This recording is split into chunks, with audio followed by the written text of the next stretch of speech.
Stop comparing yourself to others. Our culture feeds off of this.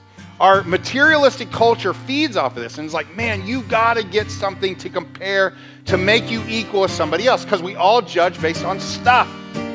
The cars we drive and the houses we live in and the clothes we wear. And what Jesus is saying, stop comparing yourself to other people. Okay, so if you guys would turn there in your Bibles, please, to 1 Samuel 18.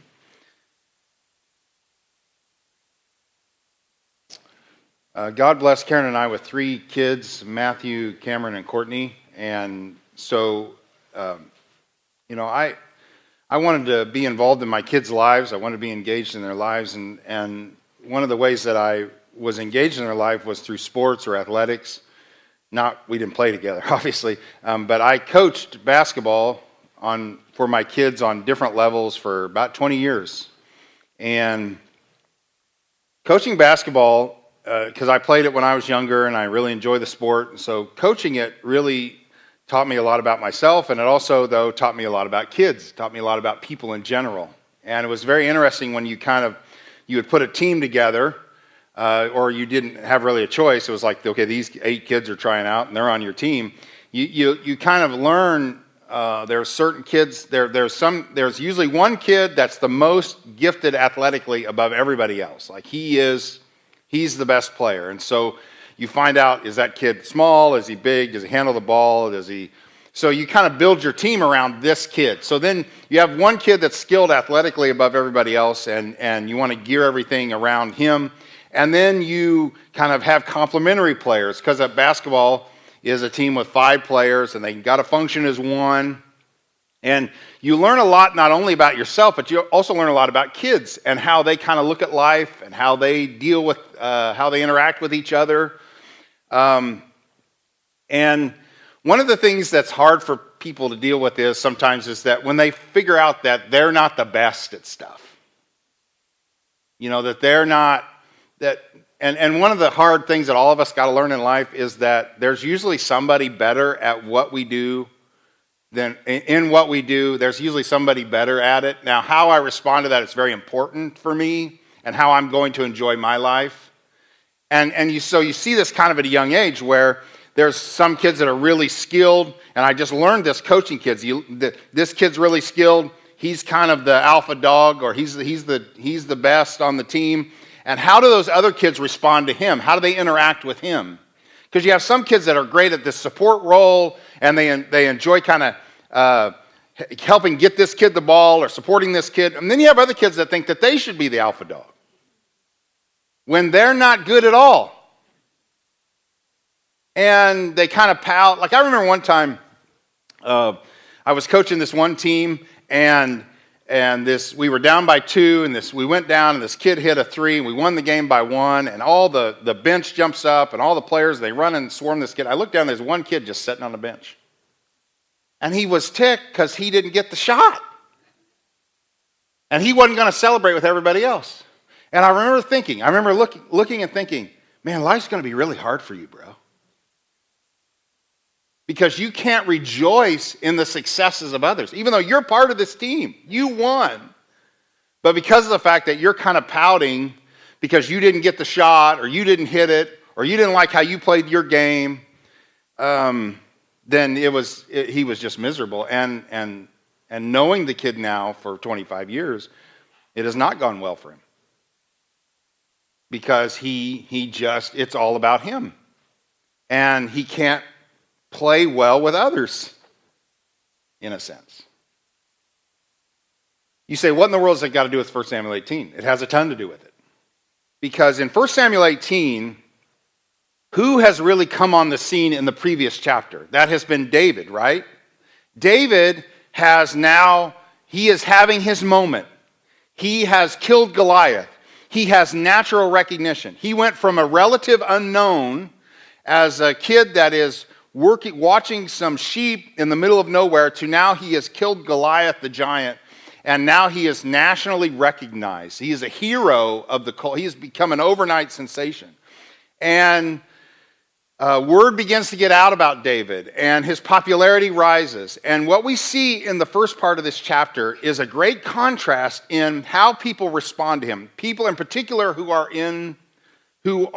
not only his countrymen, but people who are in positions of authority. It starts with Jonathan, beginning in verse number 1. It says, "Now when he had finished speaking to Saul, the soul of Jonathan was knit to the soul of David, and Jonathan loved him as his own soul." Now, who is Jonathan? Jonathan is the son of Saul. Jonathan is next in line to be king. All right? So if Saul is the king, then Jonathan is his firstborn, which is next in line to be the king. So Jonathan and David develop a close bond, a close relationship. And a lot of people have liked to take verse 1 and twist it and say things that it doesn't say, in the sense that anytime love is mentioned in the Bible, we tie it, sometimes in our depraved minds, we tie it to sexual activity. So a lot of people said, well, David and Jonathan were homosexuals, and it's because their love for each other was greater than the love for women. It obviously talks about later. That's not the implication in the text. The implication is they cared deeply for each other, and he loved him as his own soul. Verse 2, Saul took him that day and would not let him go home to his father's house anymore. Then Jonathan and David made a covenant because he loved him as his own soul. And the covenant basically that they made with each other is, you take care, you make sure that you take care of my family and I'll take care of yours. And this is where you're going to see later on where Mephibosheth comes into the picture. David fulfilled his responsibilities to Jonathan, which is, I will make sure that your family is taken care of as long as I'm alive. So that's the implication here. They made a covenant with each other because he loved him as his own soul. Verse 4. And Jonathan took off his robe that was on him and gave it to David with his armor, even to his sword and his bow and his belt. Now that's significant, and we'll talk more about that in a minute. But he's basically saying, all that I have is yours. Then verse 5, so David went out wherever Saul sent him and behaved wisely. And Saul set him over the men of war, and he was accepted in the sight of all the people and also in the sight of Saul's servants. Now it happened as they were coming home, when David was returning from the slaughter of the Philistines, that the women had come out of all the cities of Israel singing and dancing to meet King Saul with tambourines, with joy, and with musical instruments. So the women sang as they danced and said, Saul has slain his thousands, and David his 10,000s. Uh-oh. You see the problem we're developing here? Now, has Saul slain his thousands? Which is a big deal, but David has slain his tens of thousands. Verse 8. So how is Saul going to respond to that? Then Saul was very angry, and the saying displeased him, and he said, they have ascribed to David 10,000, and to me they have ascribed only thousands. Now what more can he have but the kingdom? So Saul eyed David from that day forward. Now that's not eyed him in a good way, that's like eyed him in a negative way. Kept his eye on him, he watched him. He actually, the sad reality is that Saul spent the rest of his life obsessed with David. He was obsessed with him. And he spent the rest of his life trying to kill David, as we see at the beginning of it here in verse number 10. And it happened on the next day that the distressing spirit from God came upon Saul, and he prophesied inside the house. So David played music with his hand, as at other times, but there was a spear in Saul's hand. And Saul cast the spear, for he said, I will pin David to the wall. But David escaped his presence twice. So I want to talk to you this morning about what happens when others succeed. What happens when others are seeing more success than you are seeing in your life? How should we respond to the success of others? I'm a big believer in this, that the Bible says that we should weep with those that weep, and we should rejoice with those who do rejoice. And I have found that it is much easier to weep with those who weep than to rejoice with those who do rejoice, right? Maybe you haven't found that to be true. But boy, it is, man, when somebody's down on their luck, we can come alongside them and put our arm around them. But when somebody gets that new car, or gets that new house, or gets that promotion, or life goes well for them, it's hard for us to go, man, I'm so happy for you. And yet, we're called to do that. So in the text, we see different responses to David's success. So David's seen the success, and I want you to notice the three categories of people. Let's first of all look at Jonathan. Jonathan responded to David's success with submission and love. Jonathan responded to David's success with submission and love. So Jonathan and David become close. And in their conversations, no doubt, when you're close to somebody and you have a relationship with somebody and you're having conversations with them, you share everything with them. And one of the things that I'm sure, no doubt, Jonathan has shared, or David has shared with Jonathan is, he tells him about the Samuel coming to his house. He tells him about the anointing, that he has anointed him to be the next king. Well, who's destined to be the next king? Jonathan. So how's Jonathan going to respond to this? Is Jonathan going to get angry? Is Jonathan going to get upset? Jonathan says, okay, that must be God's plan.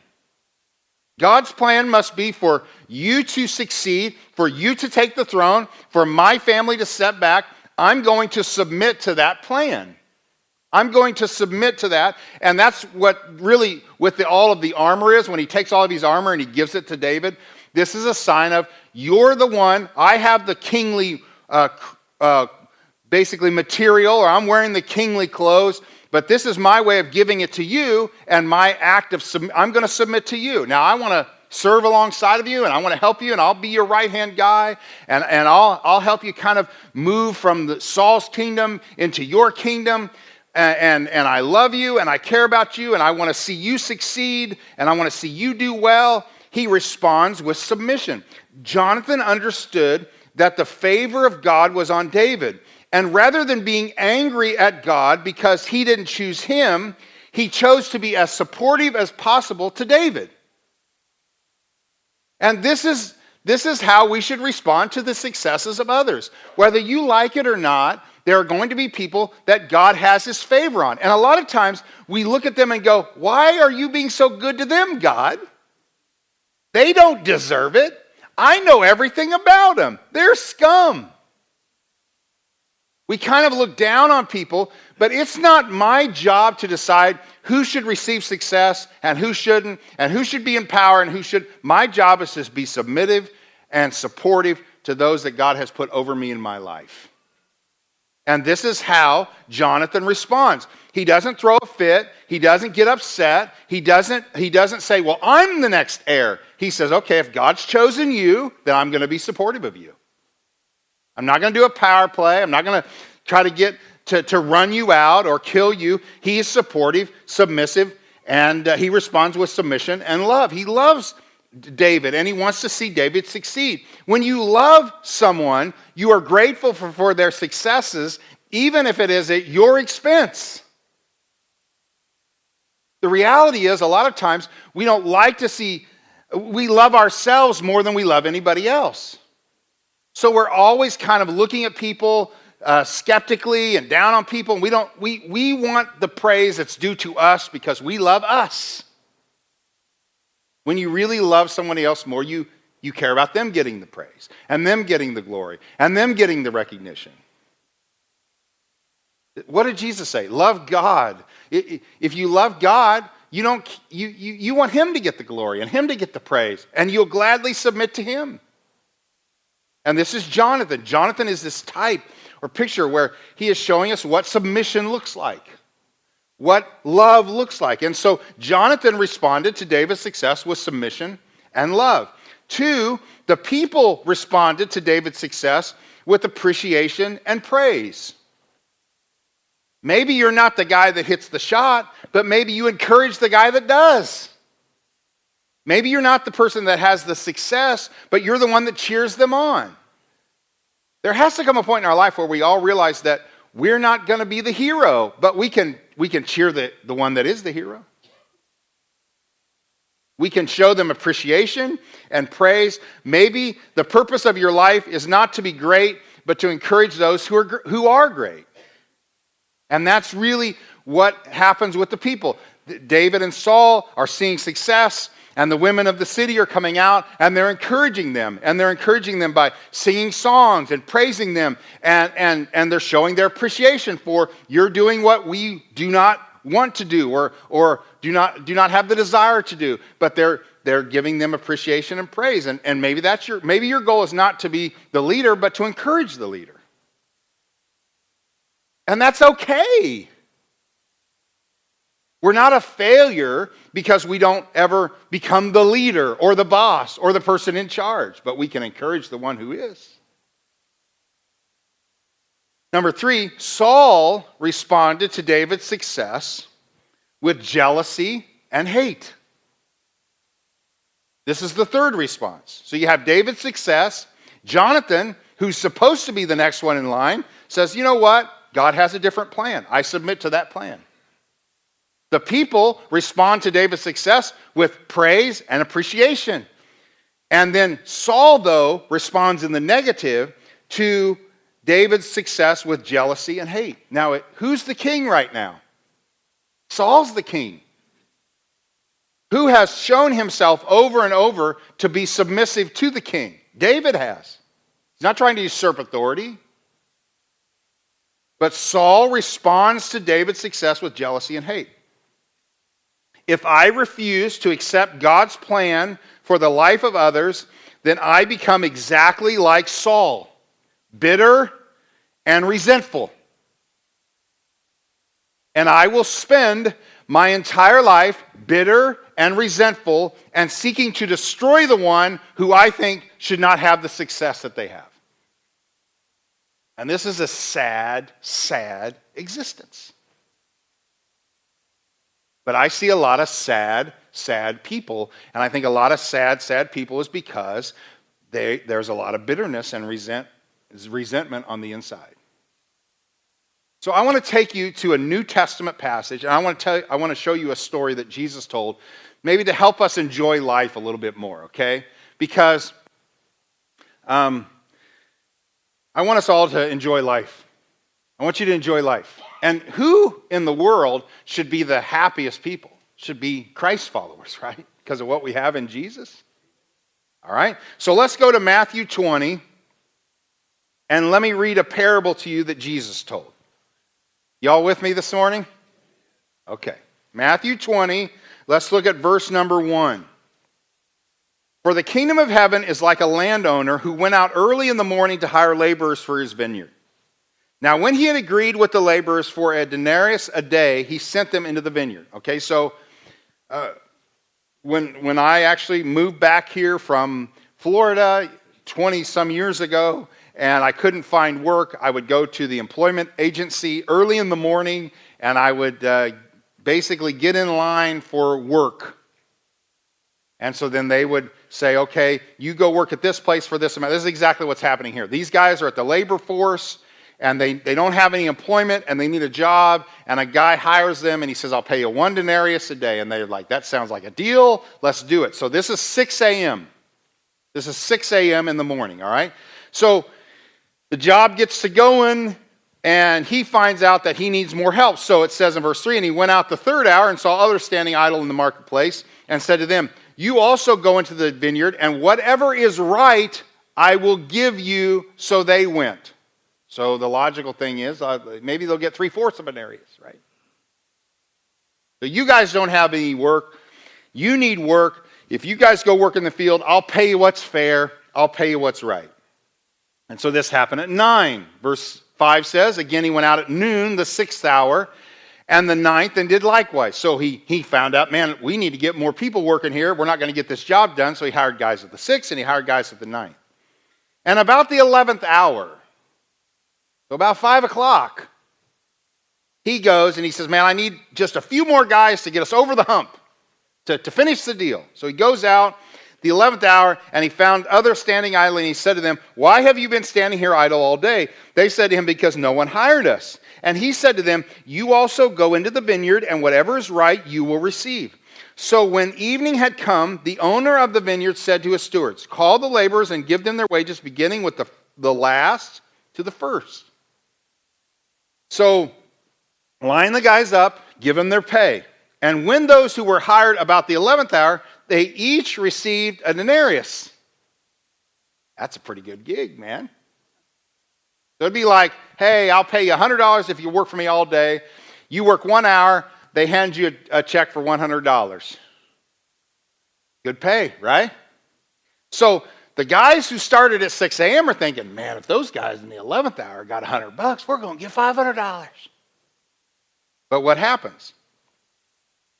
And when, verse 10, but when the first came, they supposed that they would receive more, and they likewise received each a denarius. And when they had received it, they complained against the landowner. Not shocking, because we're all a bunch of whiners, right? Now, at the beginning of the day, did they have any employment? Did a denarius sound good to them? Doesn't sound good to us because we don't know the value of a denarius. But let's just say, hypothetically, if you didn't have any work and I said, I'll give you $200 if you work all day for me, would that sound good to you? That would sound good.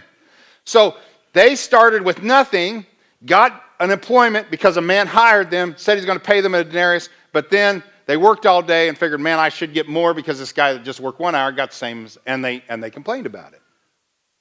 Verse 12, saying, the last men have worked only 1 hour, and you have made them equal to us who have borne the burden and the heat of the day. But he answered one of them and said, friend, I am doing you no wrong. Did you not agree with me for a denarius? Didn't we agree to this wage?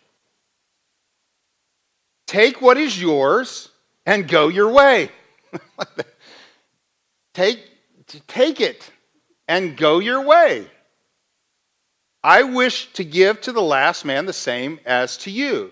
Is it not lawful for me to do what I wish with my own things? Or is your eye evil because I am good? That's a very powerful line right there. Is your eye evil because I am good? Who are you to say that how I should distribute my money? We're all experts at giving out other people's money, aren't we? I love to listen to sports talk radio and hear, the Chiefs ought to sign this guy. Well, it's easy for you to give away $200 million. It ain't your money, right? It's easy for us to kind of do that. So, what can we learn from this? Well, if we would follow the principles found in this passage, we would enjoy life a lot more. So, I want to give you 5 things out of this passage that relate to Saul and David and Jonathan. 1, stop comparing yourself to others. Stop comparing yourself to others. 2 Corinthians 10:12. What did Paul say? For we dare not class ourselves or compare ourselves with those who commend themselves, but they, measuring themselves by themselves and comparing themselves among themselves, are not wise. It is entirely wrong of me to make assumptions in regard to other people. The 2 problems that we're going to have is 1, looking down on people with disgust. So we're at a certain level and we look down on people, maybe not with disgust, but with I've heard people say this, man, I look at somebody and I say, but for the grace of God, there go I. Okay, I get that. But the reality is this, we're all human, we're all made in the image of God, and we have no right to look down our nose at others. None. Okay? And then, so we look kind of down our noses at people because we have a little bit more than they have, and then we look up at people who have more than us with jealousy. Just, the best way? Stop comparing yourself to others. Our culture feeds off of this. Our materialistic culture feeds off of this. And it's like, man, you got to get something to compare to make you equal with somebody else. Because we all judge based on stuff. The cars we drive and the houses we live in and the clothes we wear. And what Jesus is saying, stop comparing yourself to other people. It reminds me of the guy who went into worship. There was 2 guys in worship. And one was a publican. Jesus told the story about one was a publican, and he went into the temple, and he wouldn't so much as lift up his eyes because he knew who he was. He knew his condition. And he just prayed, Lord, forgive me for all I've done. And then you had the other guy who was a Pharisee who walked in and said, and his prayer was, Lord, thank you that I'm not like this publican. What was his focus on in worship? the man. He was comparing himself to other people. He was judging his righteousness based on the righteousness of others. And he was kind of casting stones and comparing himself. And this is just, you will be miserable if you spend your entire life comparing yourself, your life, your job, your kids, your marriage, your existence to everybody else. You're just going to be miserable. And this is why Saul was so miserable, right? Well, they're singing, Saul has slain his thousands, but David his tens of thousands. I'm the alpha dog. I'm the one in charge. I'm the king. They should be ascribing to me the praise. How about you just run your own race, Saul? Stop comparing yourselves to others. But I can't believe this guy has so many gifts. I can't believe this guy is so talented. See, this is the deal. You didn't distribute the gifts. It's not yours to worry about. God's the one that gifted that person with the ability to handle money, where they just take money and it all turns, they're printing money in their basement. Where it's like maybe it's like a vacuum cleaner for you. Yours getting sucked up. And you're like, why are they blessed with so much? And why do we have so little? And why do we just go paycheck to paycheck? And they seem to have money for years. How about we just stop comparing ourselves to others?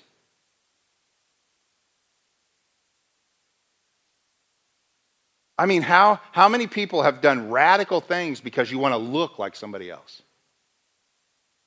Because we're taught, right, the correct body type to have is upside down V, right? Broad shoulders, thin waist, muscular arms. Women, you're told that this is a certain body type. You're supposed to look like you're absolutely sick.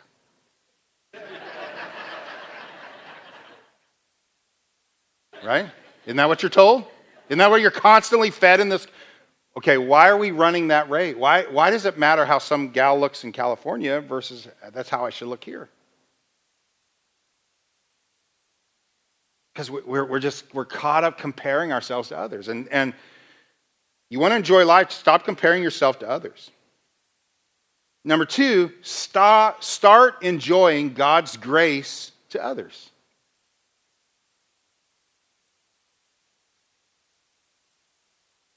You know, with a lot of gifts comes a lot of responsibility. You know what? Eric Hosmer just signed a $140 million contract to play with the Padres. God bless you in managing $140 million. You say, I'd love to give it a shot. Hey, look, do you have enough to live? Do you have enough to survive?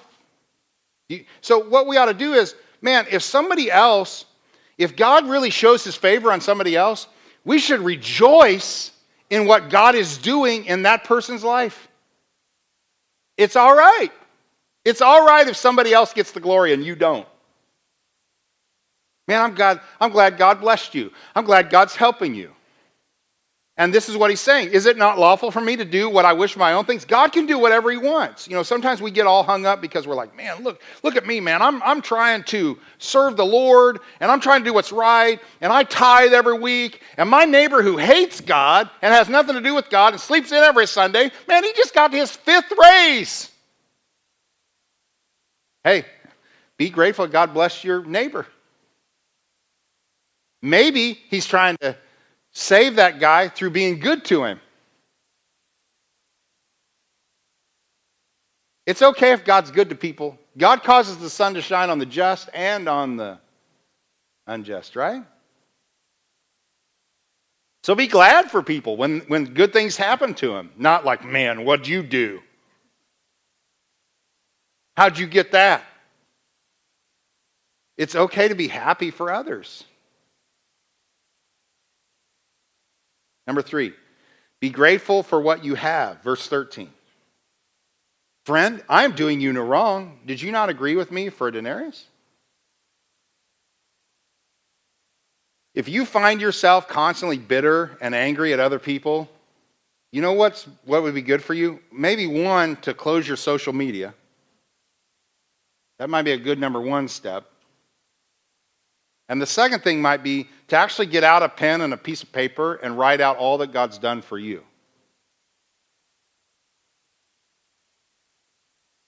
Focus on what you have rather than what you don't have. Be grateful for it. And this is what Jesus is really teaching here when he says, man, there's a lot that God has been good to us about and that we should focus on and enjoy. Be grateful for what you have. We have a lot to be thankful for. But what we get focused on is what we don't have rather than what we have. Number 4, trust God when life seems unfair. How can I enjoy every day? Trust God when life seems unfair. I love what in the parable it says in verse 13, friend, I'm doing you no wrong. Did you not agree with me for a denarius? Take what is yours and go your way. I wish to give to this man the last the same as to you. It is not lawful for me to do what I wish with my own things. There's a lot of things that are going to happen in this life that we will never understand. Why did your friends from school get married early and you're still single? Why are their kids healthy and your kids are not? Why are their kids good and yours are a mess? Why are they financially in good shape and you continue to struggle? There's a whole lot of things in this life that I'm never going to understand. So there has to come this point where, just like Jonathan, I'm sure Jonathan's like, well, okay, now the process is Saul dies and I become king. Why is David, maybe he doesn't understand all that's happened with his dad, or he doesn't understand the process, but Jonathan says, okay, that's God's plan. I don't really understand it, but it's God's plan. There has to come this point where you just give up authority, right? Okay, God, you're in charge. This is my life. This is my race. I'm going to run it, and I'm going to run it the best I can. And I'm not going to sit and say, why don't I have that? And why don't I have this? And why didn't this work out? And why didn't this happen? And why? And just say, I trust you, God.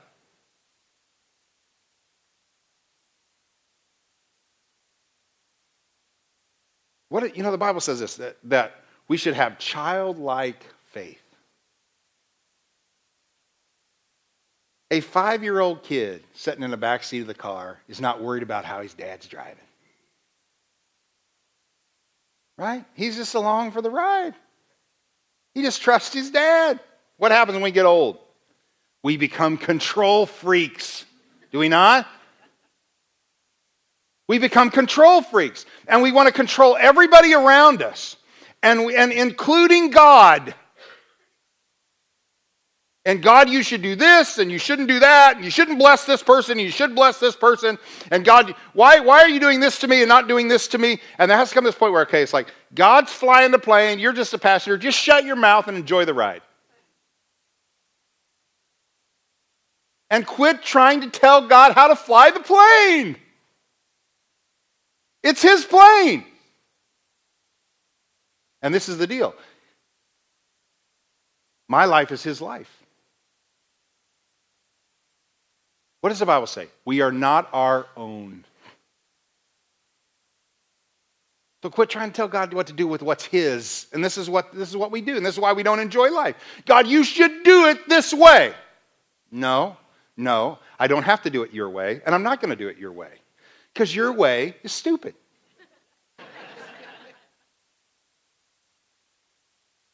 All you're focused on is your emotions, what you want. And God says, no, this is what's better for you. This isn't fair. Maybe if you had all the money in the world, you wouldn't look to God at all. And what does it profit a man if he gained the whole world, lose his own soul?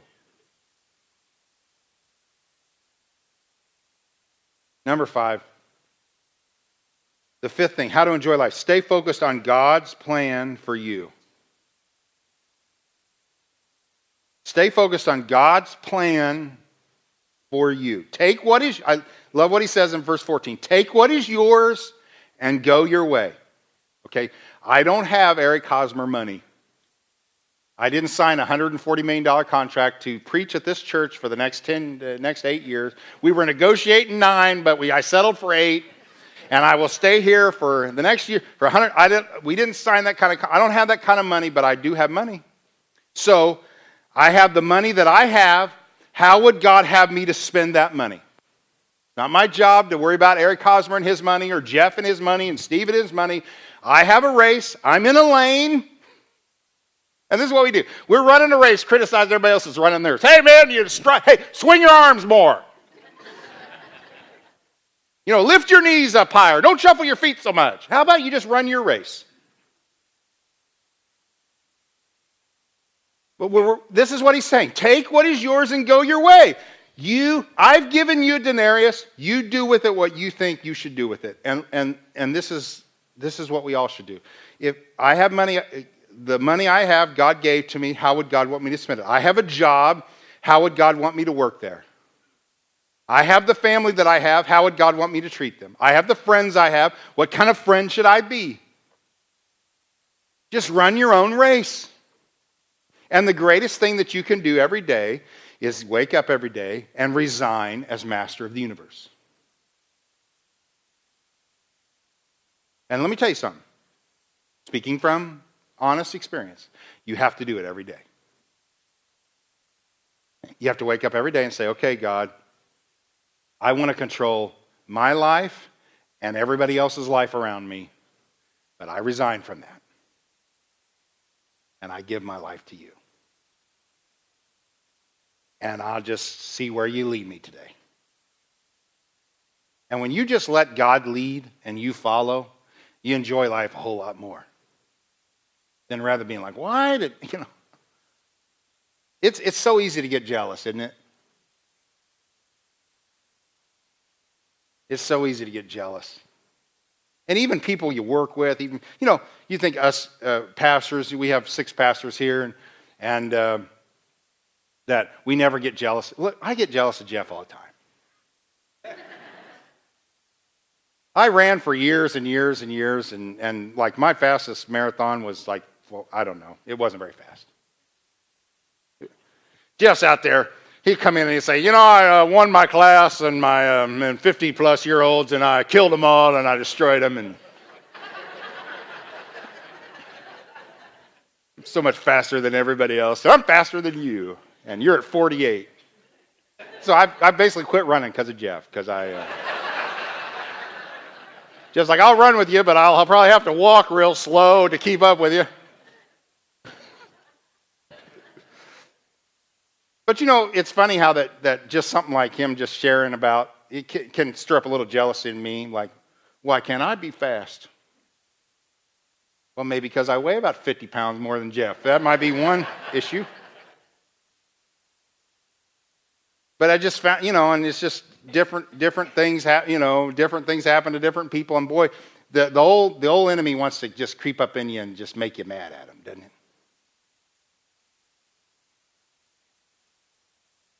I hesitate to put stuff on social media because of the fact that, social media is like our highlight reel, right, of our life. This is me when I looked absolutely horrible. And God blessed us with a granddaughter this week, last Sunday. Yeah.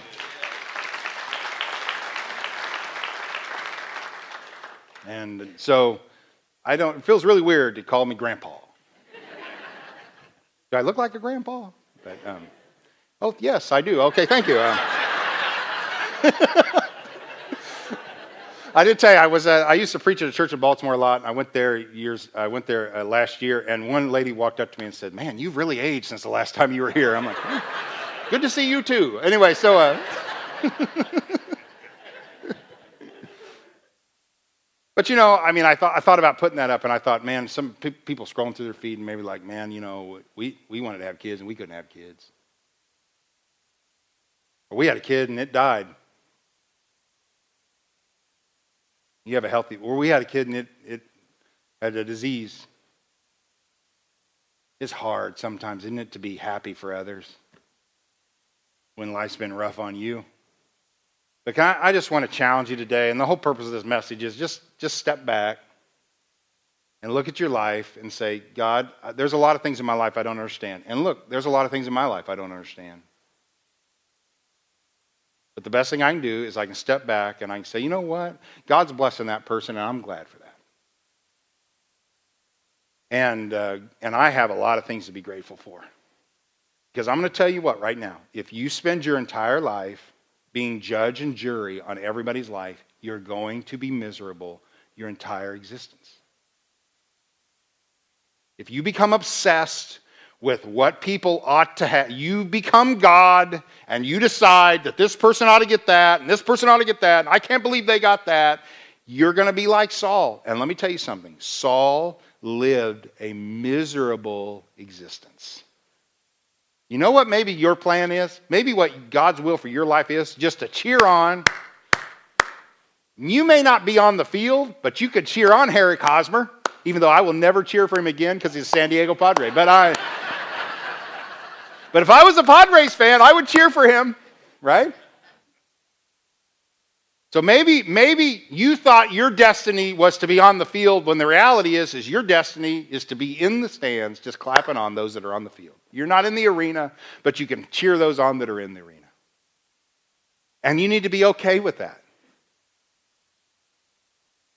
Life usually doesn't work out the way we think it should. But when we accept our lane and our race and we just run it, we enjoy life a whole lot more. I learned this with marathon running, you know. If you're trying to win the race, you're going to die. And you're going to lose. But I love the people. I love the people that finish in like 7 hours. And they come in and they're like, woohoo! Walked it all, baby! But I finished the race, you know. That was pretty much me. Actually, when I'd get to the finish line, I'd be like, where's the ambulance? I've talked way too long today, but can I just accept God's will for your life and just enjoy the people around you? You know, I think the greatest mistake we make is we make our friends our enemies because God's kind to them and he's not kind to me, or in the way that he's kind to them, because God's kind to all of us, isn't he? Thank you again for listening to our series on 1 Samuel with Pastor Mark Doss. If you have questions about today's message, please contact our church office at info@topekabaptist.org. Give us a call at 785-862-0988 or check us out online at www.topekabaptist.org.